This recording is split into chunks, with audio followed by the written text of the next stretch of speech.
पहले तो मजदूर बेरोज़गार होता था, अब कारोबारी जो बंदा है, जो कारोबार बिजनेस कर रहा है, वो बेरोज़गार हो रहा है।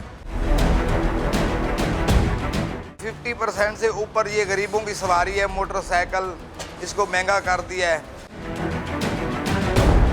हमारी अपनी कुव्वत खरीद ख़त्म हो गई है। जहाँ हम पहले जिस इन्वेस्टमेंट से 5 मोटरसाइकिल ले लेते थे, अब उसमें 1 मोटरसाइकिल या 2 मोटरसाइकिलें उस इन्वेस्टमेंट में आती हैं।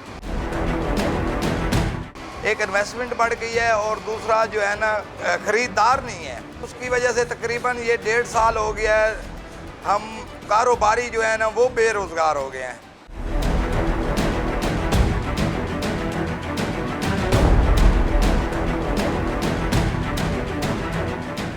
मेरा नाम जी मुमताज़ अली है। मैं तकरीबन 20 साल से मोटरसाइकिल का ये सेकंड हैंड का काम कर रहा हूँ, ख़रीदो फ़रोख्त का।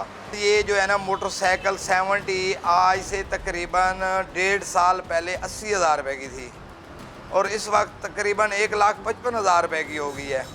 इस तरह 1 to 5 है, उसका भी तकरीबन 50% रेट बढ़ा दिया। तकरीबन हर मोटरसाइकिल का 50% रेट बढ़ गया है। आधे दुकानदार छोड़ चुके हैं क्योंकि जो इन्वेस्टमेंट डबल हो गई है।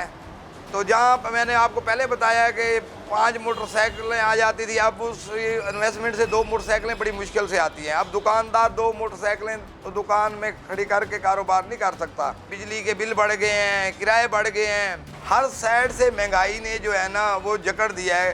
पेट्रोल का इतना इशू नहीं है जितने कीमतों का इशू हो गया है। पेट्रोल तो उसमें फैक्ट ये पड़ता है कि जो पेट्रोल महंगा हो गया तो इस्तेमाल में कम आएगी। जो ज़्यादा पेट्रोल इस्तेमाल करती है मोटरसाइकिल वो कम बिकती है।